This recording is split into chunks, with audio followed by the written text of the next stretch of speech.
रूप से आकर आपको बालीला का दर्शन कराऊंगा। बोलो भक्त वत्सल भगवान की जय। इस प्रकार से प्रभु ने इन दोनों पर कृपा की।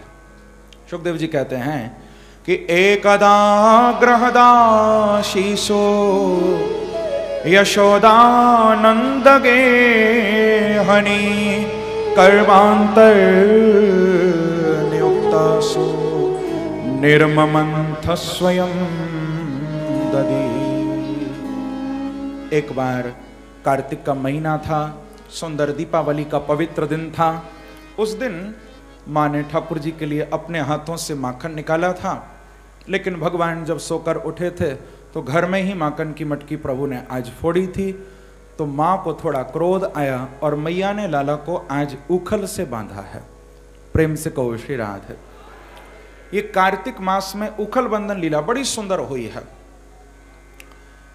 जब मैया भगवान को उखल से बांध रही थी तो सुखदेव जी कह रहे हैं कि तद्दाम बद्धमानस्य स्वार्भकस्य कृतागसः द्यंगुलो नमभूतेन संददे न्यच्च गोपिका। हे परीक्षित, मैया बार बार बांधती थी, लेकिन बार बार वो डोरी केवल 2 अंगुल छोटी पड़ जाती थी, नहीं बंध रहे थे प्रभु। वो डोरी 2 अंगुल छोटी पड़ जाती थी। बहुत देर हो गई थी। भगवान ने देखा कि मेरी मां तो पसीने में भीग गई है, तो दया आ गई ठाकुर जी को, और दृष्ट्वा परिश्रमम कृष्ण कृपया शीत स्वबंधने। जब अपनी मां को परिश्रम करते हुए देखा, भगवान को लगा कि मैया ने बहुत परिश्रम कर लिया, बहुत मेहनत कर ली, तो कृपया शीत स्वबंधने, अपनी मां पर कृपा करके भगवान अपनी मां के प्रेम के बंधन में बंध गए हैं। आज याद रखना बंधुओं, उस बांके बिहारी को सोने की जंजीर नहीं बांध सकती है, उसको चांदी की जंजीर नहीं बांध सकती है, उसको हीरों की जंजीर नहीं बांध सकती है, उसको कोई जंजीर न बांध सकी है न बांध पाएगी। उसको यदि किसी जंजीर ने बांधा है तो वो केवल प्रेम की जंजीर, प्रेम की डोर है वो। बस उस प्रेम की डोर से ठाकुर जी बंध जाते हैं। सदा मुक्तोपि बद्धोस्मि भक्तेषु प्रेम रज्जु भी। भगवान कहते हैं मैं तो सदा मुक्त हूं, लेकिन मेरे भक्त मुझे प्रेम की डोर से बांध लिया करते, मैं बंध जाता हूं। तो प्रभु ने ये उखल बंधन लीला की है। यमलार्जुन का वृक्ष था जिसमें कुबेर के 2 पुत्र नलकुबर और मणिग्रीव दोनों ही नारद जी के शाप से आकर बैठे हुए थे। भगवान ने यमलार्जुन के वृक्ष को भी तोड़ा है और दोनों कुबेर के पुत्रों को भी प्रभु ने मुक्त किया। दोनों ने भगवान की स्तुति की है भागवत में। वाणी गुणानुकथने श्रवणौ कथायाम हस्तौ च कर्मसु मनस्तव पादयोर्नः स्मृत्यान शरस्तव निवास जगत प्रणामे दृष्टि ही सताम दर्शनेस्तु भवत्तनूनाम। दोनों ने बहुत सुंदर भगवान की स्तुति यहाँ की। दोनों प्रणाम करके पधारे प्रभु को। इसी प्रकार से एक फल बेचने वाली मालिन पर भी भगवान की कृपा हुई थी। 2.5 वर्ष की अवस्था में भगवान अब छोड़कर गोकुल को और नंदगांव वृंदावन प्रभु आ गए हैं।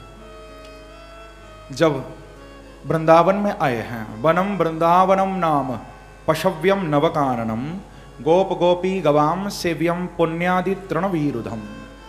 सुखदेव जी कहते हैं कि जब से ठाकुर जी वृंदावन में आए हैं, नंदगांव में आए हैं, प्रभु ने बड़ी सुंदर लीला शुरू की।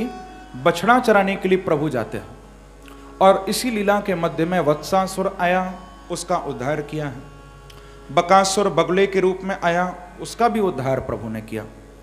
इसी प्रकार से वन भोजन की लीला के समय ही अघासुर नाम का असुर आया था। ये अजगर के रूप में आया था, प्रभु ने इसका भी उद्धार किया। बड़े सुंदर वन भोजन लीला ठाकुर जी ने की है। वन में उन ग्वाल बालों के साथ बैठकर भोजन किया प्रभु ने। प्रेम से कहो श्री राधे। अपनी झूठन ग्वाल बालों को खिलाई है प्रभु ने, और ग्वाल बालों का वो प्रसाद, वो झूठन प्रभु ने खाया है वन भोजन लीला में। बिभ्रद वेणु जठर पटयो श्रृंगवेत्रे च कक्षे वामे पाणो मसृण कवलम तत्फलान्यंगुलीषु। ठाकुर जी उन ग्वाल बालों के बीच में बैठे हैं, चारों ओर ग्वाल बाल बैठे हुए हैं। लगता है मानो कोई सुंदर कमल खिला हुआ है। ग्वाल बाल तो कमल के पंख की तरह लग रहे हैं और ठाकुर जी कमल की तरह बीच में बैठे हैं, पंखुड़ियों की तरह चारों ओर ग्वाल बाल हैं। बड़ी सुंदर शोभा हो रही है परीक्षित। लेकिन ये दृश्य जब ब्रह्मा जी ने देखा, अब ब्रह्मा जी को यहां मोह हो गया है प्रभु की लीला में। ब्रह्मा जी ने कहा कि ये कैसा ब्रह्म है, ये तो ग्वाल बालों की झूठन खाता है, थोड़ा परीक्षा लो। तो ब्रह्मा जी भगवान के बछड़ों को अंतर ध्यान करके ब्रह्मलोक ले गए। जब प्रभु बछड़ों को ढूंढने के लिए गए तो ब्रह्मा जी ग्वाल बालों को भी पीछे से अंतर ध्यान करके ले गए हैं। अब तो महाराज न बछड़े मिलते हैं न ग्वाल बाल। भगवान ने बहुत ढूंढा, लेकिन जब ध्यान किया प्रभु ने तो भगवान समझ गए कि सब करतूत बूढ़े ब्रह्मा की है। बुढ़ापे में ब्रह्मा जी की बुद्धि भी थोड़ी खराब हो रही है। प्रेम से कहो श्री राधे। तो ब्रह्मा की बुद्धि थोड़ा ठिकाने लगाता हूं। जितने ग्वाल बाल, जितने बछड़े, भगवान ने उतने ही रूप धारण कर लिए। लीला फिर शुरू हो गई। भगवान की लीला तो निरंतर चल रही है, कभी रुकती नहीं है। जब कुछ दिन निकले ब्रह्मा जी देखने के लिए आए तो परम आश्चर्य, यहां तो बछड़े भी हैं, ग्वाल बाल भी हैं। फिर ब्रह्मलोक गए तो वहां भी बछड़े हैं, वहां भी ग्वाल बाल हैं। जब 2-4 चक्कर लगाए थक गए ब्रह्मा जी, समझ गए कृष्ण की लीला को कि आज तो मैंने बहुत बड़ा अपराध कर दिया है। ब्रह्मा जी को पश्चाताप हुआ। यहां से भगवान कृष्ण की सुंदर स्तुति ब्रह्मा जी ने की है। और ब्रह्मा जी की यह स्तुति बड़ी अद्भुत है। इसमें 40 श्लोक हैं। यहीं वृंदावन में यमुना के किनारे आज भी वो स्थान है जिसको कहते हैं ब्रह्म कुंड। परिक्रमा में वो स्थान पड़ता है। उसी ब्रह्म कुंड पर भगवान की स्तुति ब्रह्मा जी ने की है। आते ही दंड की तरह चरणों में गिर गए हैं ब्रह्मा जी प्रभु के।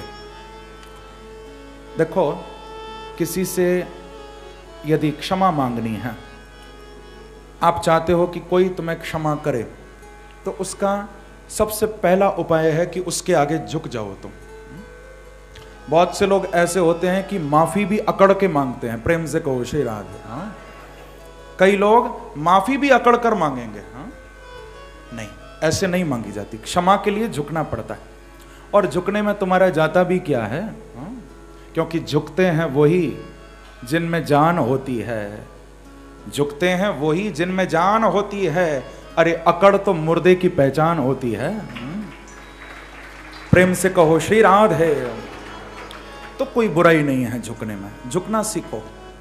ब्रह्मा जी सबसे पहले झुके हैं प्रभु के चरणों में और फिर स्तुति कर रहे हैं 40 श्लोकों में। ब्रह्मा जी कहते हैं कि नौमीड्यते ब्रवपुषे तडिदंबराय गुंजावतम सपरिपिच्छिल सन्मुखाय वन्यस्रजे कवलवे त्रविषाणवेणु लक्ष्मश्रिये मृदुपदे पशुपांगजाय। बड़ी सुंदर स्तुति कर रहे हैं। ब्रह्मा जी कह रहे हैं कि नौमीड्यते ब्रवपुषे तडिदंबराय। स्तुति का प्रारंभ कैसे हो रहा है? नौमी शब्द से। देखो, नौमी का अर्थ ऐसा नहीं है। बहुत से लोग अर्थ करते हैं कि ब्रह्मा जी कह रहे हैं नौमी यानी मैं आपको नमामि, प्रणाम कर रहा हूं। नहीं, नौमी का अर्थ है स्तौमी। प्रभु मैं आपकी स्तुति कर रहा हूं। नौमी यानी स्तुति कर रहा हूं मैं आपकी। नौमी अर्थात स्तौमी। मैं स्तुति क्यों कर रहा हूं? ब्रह्मा जी कहते हैं क्योंकि ईड्यते। ईड्यते का अर्थ है कि प्रभु स्तुति इसीलिए कर रहा हूं क्योंकि दुनिया में स्तुति करने योग्य आप ही हो केवल। ईड्यते। और कोई ऐसा है भी नहीं जिसकी स्तुति की जाए, जिसका गुणगान गाया जाए। दुनिया में थोड़ी सी किसी की बढ़ाई कर दो, तुरंत ऊपर चढ़ जाता है। ये स्तुति करने योग्य नहीं है दुनिया। स्तुति करने योग्य केवल एक आप हो प्रभु। इसीलिए ब्रह्मा जी कहते हैं नौमी ईड्यते अब्रवपुषे तडिद अंबराय। प्रभु आपकी स्तुति इसलिए कर रहा हूं क्योंकि आपके जैसा कोई सुंदर मुझे दिखाई नहीं देता। बहुत अद्भुत भाव है इस श्लोक में। कहते हैं प्रभु अब्रवपुषे, आपका श्रीअंग कैसा है? अब्रवपुषे यानी बादल आपने देखे? एक बादल होते हैं बिल्कुल सफेद दिखाई देते हैं, और एक बादल होते हैं जिनमें पानी भरा रहता है। क्या वो सफेद लगते हैं? वो बादल एकदम काले, एकदम नीले दिखाई देते हैं। सजल मेघ के समान प्रभु आपका ये रूप है। ऐसा लगता है मानो कोई पानी से भरा हुआ बादल आकाश में आ गया, ऐसा आपका वर्ण है। और फिर कमाल तो ये हो गया कि तड़िदंबराय, देखो बादल तो पानी भरे हुए बड़े अच्छे लगते हैं, लेकिन केवल पानी भरे हुए बादलों की शोभा नहीं है। शोभा तो उनकी तब होती है जब उन बादलों में बिजली भी चमकती है, तब उनकी शोभा और बढ़ जाती है। तो प्रभु सजल मेघ के समान तो आपका ये अंग, आपका ये रूप, आपका ये वर्ण है। और उस सजल मेघ के समान वर्ण के ऊपर प्रभु आपने बिजली की तरह चमकता हुआ पीतांबर भी पहन रखा है। प्रेम से कहो श्री राधे। तो अब तो कहना ही क्या है, हाँ? यहां तो बिजली भी चमक रही है। तड़िदंबराय, आपने सुंदर गुंजावतम, सुंदर गुंजा माला धारण कर रखी है प्रभु। भगवान आप बहुत सुंदर लग रहे हैं। पशुपांग जाए, पशून पातीति पशुपा, आप नंद के लाला हो। नंद के यहां आपने अवतार लिया है। हे श्री कृष्ण, मैं ब्रह्मा आपके चरणों में कोटि कोटि प्रणाम करता हूं। ब्रह्मा जी कहते हैं कि भगवान मेरे से बहुत बड़ी भूल हो गई, मैंने बहुत बड़ा अपराध कर दिया जो आपको आपके प्राण प्यारे उन ब्रजवासी ग्वाल वालों से, आपको मैंने उन बछड़ों से अलग कर दिया। प्रभु ये कितना बड़ा अपराध हो गया मुझसे, क्योंकि मैं इनको साधारण समझ रहा था, लेकिन मैं ये भूल गया था कि अहो भाग्यम नंद गोप व्रजौकशाम यन मित्रम परमानंदम पूर्णम ब्रह्म सनातनम। मैं ये भूल गया था कि ये ब्रजवासी, ये ग्वाल बाल साधारण नहीं हैं। क्यों? क्योंकि ये आपको भगवान नहीं कहते, ये तो आपको अपना मित्र कहते हैं कि कन्हैया तो हमारा सखा है, कृष्ण तो हमारा यार है। ये तो आपको मित्र मानते हैं। यन मित्रम परमानंदम पूर्णम ब्रह्म सनातनम। भैया तभी तो कहा ब्राह्मणों के लिए कि सारे संसार के यदि कोई गुरु हैं तो वो ब्राह्मण हैं। प्रेम से कहो श्री राधे। ब्राह्मण जन्म से गुरु होता है, भागवत में ये बात आई है। सबका गुरु है ब्राह्मण, लेकिन ब्राह्मण का गुरु है सन्यासी, सन्यासी का गुरु है अविनाशी, और भैया अविनाशी का भी गुरु है ब्रजवासी। प्रेम से कहो श्री राधे। ब्रजवासी तो गुरुओं के भी गुरु हैं। क्यों? अरे यन्मित्रम परमानंदम, साक्षात सखा जिनके कृष्ण हैं, ऐसे वो ब्रजवासी हैं। कृष्ण को तो कुछ मानते ही नहीं। गुनी जन सेवक और चाकर चतुर के हैं, कवियन के मित्र चित्त हित गुण गानी के। सूधेन सो सूधे महाबाके हम बाकिन सो, हरिचंद्र नगद दमाद अभिमानी के। चाहिवे की चाह काहि की न परवाह, नेकी नेह के दीवाने और सूरत निवानी के। सर्वस रसिक के सुदास दास प्रेमिन के, सखा हैं श्री कृष्ण के गुलाम राधा रानी के। यही हमारा परिचय है बस। कृष्ण के सखा हैं और किशोरी जी के गुलाम हैं, राधा रानी के गुलाम हैं। प्रेम से कहो श्री राधे। तो आज ब्रह्मा जी भी कहते हैं कि भगवान ये ब्रजवासी तो आपको मित्र कहते हैं, और इनके प्रति मैंने ऐसा दुर्भाव रखा, मुझे क्षमा कर दो आप।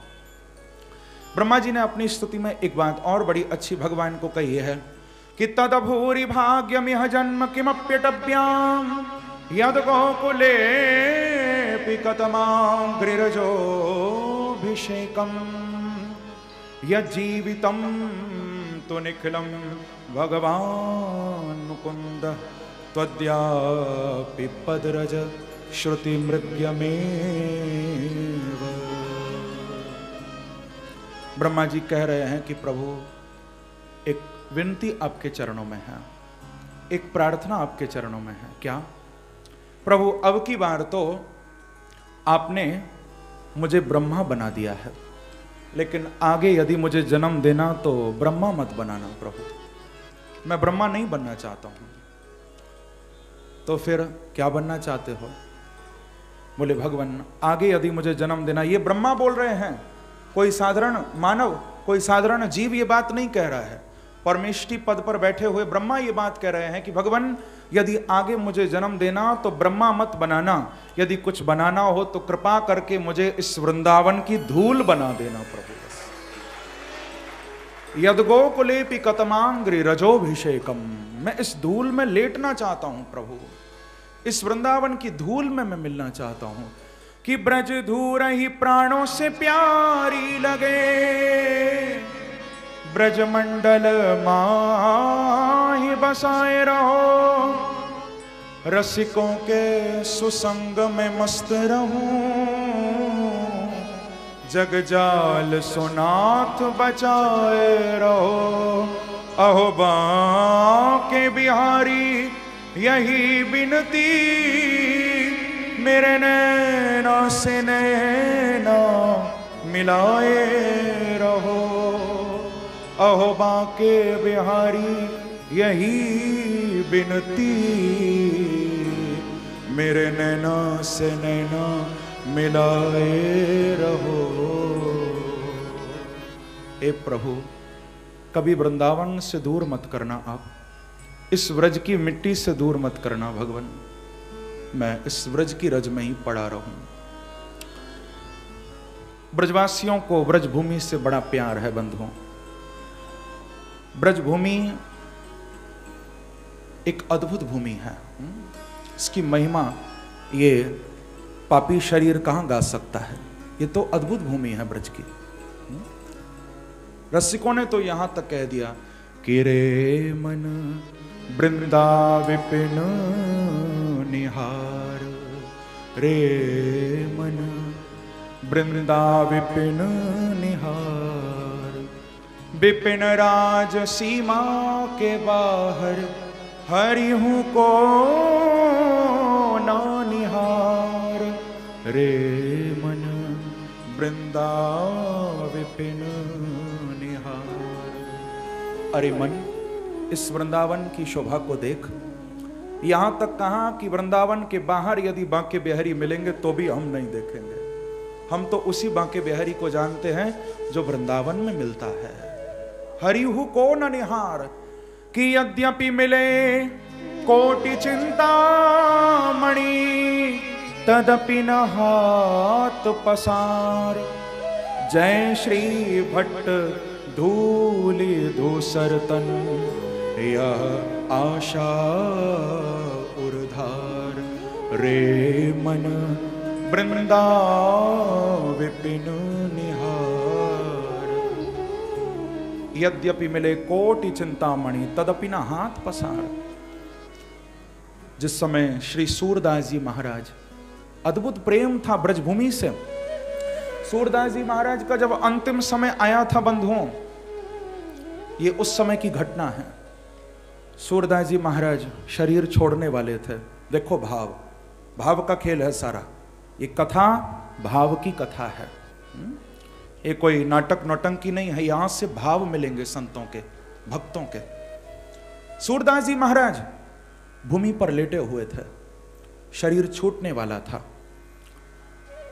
ऐसे समय में सब रसिक भक्तगण चारों ओर खड़े हैं। गोसाई जी, विठलनाथ जी भी खड़े हुए हैं, और भी सब सखा वृंद, भीड़ लगी हुई है भक्तों की। सूरदास जी शरीर छोड़ने वाले हैं। मालूम चल गया है कि अब ये रहेंगे नहीं, शरीर छोड़ेंगे। ऐसे समय में सूरदास जी 2 दिन तक तो बेहोश रहे थे बिल्कुल। 2 दिन के बाद आंखें खोली तो थोड़ा आंसू गिरने लगे। दिखाई तो नहीं देता था, आंसू गिर रहे थे। पूछा गोसाई जी ने कि सूरदास जी क्यों रो रहे हो आप, क्या बात है, शरीर तो छोड़ना ही पड़ेगा, रोना क्यों? तो सूरदास जी के मुख से निकला था कि एक बात का रोना आ रहा है। बोले क्या? बोले जीवन भर जिस ब्रजभूमि को अपना चेहरा दिखाया, जाते जाते ब्रजभूमि को पीठ दिखा के लेटा हुआ हूं, इस बात का रोना आ रहा है। क्योंकि पीठ के बल लेटा हुआ हूं ना, जाते जाते ब्रजभूमि को पीठ दिखा रहा हूं मैं, रोना आ रहा है मुझे। इतना सुनते ही गोस्वामी जी के, सूरदास जी के भाव को विठलनाथ जी इतना गदगद हो गए, सूरदास जी को सीधे लेटा दिया। पहले पीठ के बल थे, अब मुख ब्रजभूमि की तरफ कर दिया और ब्रजभूमि की ओर मुख करके सूरदास जी महाराज ने प्राण छोड़े थे। इतना प्रेम ब्रज की भूमि से। हम लोग तो सीधे मरते हैं, वो ब्रज की भूमि को देखते हुए गए हैं। ऐसा अद्भुत प्रेम, प्रेम से कहो श्री राधे। तो कहने का अभिप्राय बंधुओं, ये वृंदावन, ये ब्रज की भूमि तो बड़ी अद्भुत है, अनोखी है। इसकी महिमा कौन कहां तक गा सकता है। आज ब्रह्मा जी भी कह रहे हैं कि प्रभु आगे यदि आप मुझे जन्म देना तो ऐसी कृपा करना, मुझे इस वृंदावन की धूल आप बना देना और मुझे कुछ नहीं बनना। स्तुति करके 3 परिक्रमा लगाई हैं ब्रह्मा जी ने और भगवान को बछड़े भी दिए, ग्वाल बाल भी दिए और वहां से श्री ब्रह्मा जी महाराज वापस चले गए।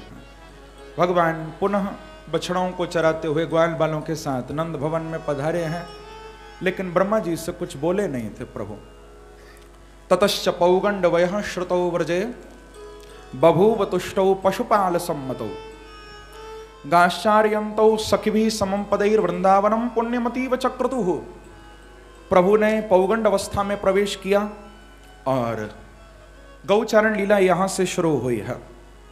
इस गौचारण लीला के मध्य में ही एक धेनुकासुर नाम का असुर भी आया था। प्रेम से कहो श्री राधे। ये धेनुकासुर जो था बंधुओं, ये गधे के रूप में आया है। ये गधा था असुर।